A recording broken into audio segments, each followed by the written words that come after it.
जय माता दी दोस्तों। अगला प्रश्न यह आता है कि जो हम खाना अपनी प्लेट में भर कर लेते हैं, फिर वो हमसे खाया नहीं जाता। फिर हम उसको भाग कर हमारे घर के बाहर जो एक कुत्ते का बर्तन लगाया हुआ होता है हमने पुण्य कमाने के लिए, या तो हम उस पे डाल देते हैं या अपने घर के आसपास की दीवार की मुंडेर पे डाल देते हैं कि इसको पशु पक्षी जीव जंतु कोई ना कोई खा लेगा। तो क्या हमें अपना जूठा खाना जानवरों को, पशु पक्षियों को परोसना चाहिए या नहीं? तो इसका सीधा और सरल सा उत्तर है जी, बिल्कुल भी हमें अपना जूठा बचा हुआ खाना जानवरों को नहीं देना चाहिए। इसके बहुत सारे रीजंस हैं, जिसमें हम सबसे पहले डिस्कस करेंगे धार्मिक रीजन को। धार्मिक कारण इसका ये है कि हर जीव जो है वो देवता का, किसी न किसी देवता का, भगवान का दूत है। वो अगर हम उनको अपना जूठा और बचा हुआ अशुद्ध भोजन उनको देते हैं, तो कहीं न कहीं हम पाप के भागी बनते हैं।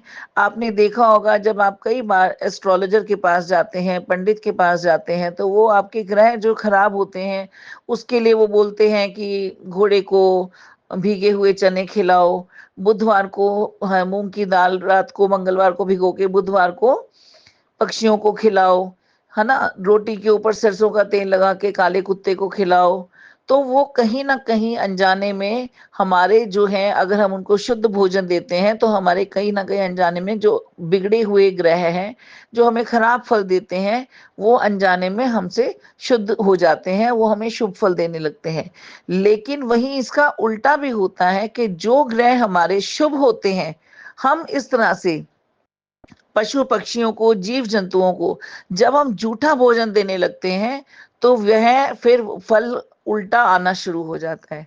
तो इसके लिए जब भी आपका मन करे कि आप किसी पशु या पक्षी को खाना खिलाना का भाव आपके मन में आए, तो एकदम शुद्ध भोजन उनके लिए लीजिए और उनको शुद्ध और साफ भोजन ही उनको परोसिए। अब बात करते हैं दूसरी स्वच्छता की दृष्टि से, साफ सफाई की।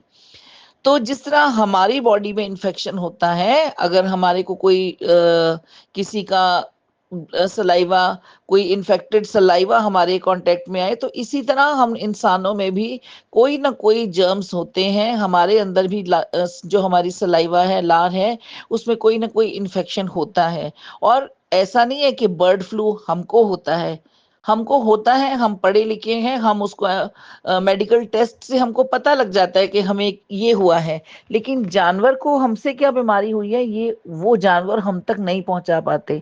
तो कई बार हमारी वजह से उनको भी कई इन्फेक्शन हो सकते हैं, जो वो नहीं जांच पाते, उनको नहीं पता लगता और वो बेचारे उस तकलीफ को सहते हुए मर जाते हैं। तीसरा कारण ये है कि हमारे खाने की कुकिंग प्रोसेस अलग है।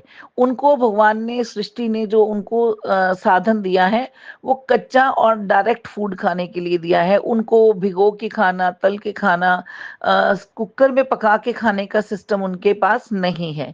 तो हमारे घर में खाना अलग-अलग विधियों से बनता है और उसका प्रोसेस अलग-अलग होता है। और जानवर जब बार-बार, पशु-पक्षी इस तरह से अलग-अलग पके हुए खाने को खाते हैं, तो उनके डाइजेस्टिव सिस्टम पे इस चीज़ का असर पड़ता है। तो मेरी आप सभी लोगों से प्रार्थना है कि आप बिल्कुल भी अपना जूठा बचा हुआ खाना किसी जीव-जंतु को, जानवर को, पशु को, पक्षी को देकर अपने ग्रहों के साथ छेड़छाड़ ना करें। और दूसरी सबसे इम्पोर्टेंट बात कि जो भी इस वीडियो को देख रहा होगा, सुन रहा होगा, उसके मन में ये सवाल आ रहा होगा, फिर हम जूठे बचे हुए खाने का करें क्या? सबसे पहली बात, अपनी प्लेट के अंदर थोड़ा खाना लेना शुरू करें। जितनी ज़रूरत है उतना ही खाना लें। कढ़ाई भी आपके घर में है, कुकर भी आपके घर में है, रोटी का डिब्बा भी आपके घर में है। आपको एक बार से ज़्यादा लेने के लिए कोई भी नहीं रोक पाएगा। सबसे पहला स्टेप ये उठाएँ कि खाना जूठा ही ना छोड़ें। नंबर 2, अगर किसी कारणवश आपका खाना जूठा बच भी जाता है, तो आप उसको खाद बनाने के लिए इस्तेमाल करें। आप उसको एक घर में गमला रखें, जिसके अंदर आप अपना जूठा बचा हुआ खाना डालें और उसके ऊपर तुरंत मिट्टी डाल दें। 2, 4, 5 दिन में वो खाना आपकी मिट्टी में मिक्स हो जाएगा और उस गमले को आप अपना रूटीन बना लें कि संडे की संडे मुझे इसको ऊपर अपने घर की छत पे, बालकनी में, टेरेस में या आपके घर के साथ में अगर कोई भी प्लॉट है, तो मुझे इस मिट्टी को वहां पे गिरा के वहां से दोबारा नई मिट्टी भरनी है। और सबसे ज्यादा पुण्य लगता है आपको जब आप चींटियों के लिए और कीड़ों के लिए कुछ करते हैं।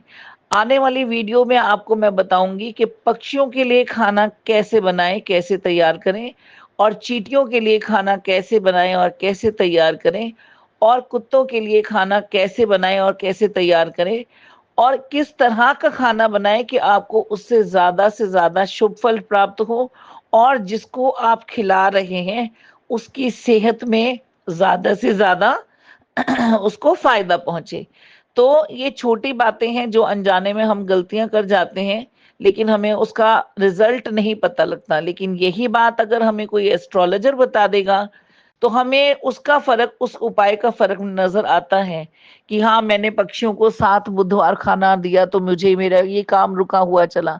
लेकिन 7 बुधवार छोड़ो, आपने 7 बार भी अगर पक्षी को या जानवर को जूठा खाना दिया, उससे जो ग्रह उल्टे चले हैं वो आपको जानकारी कोई नहीं देगा।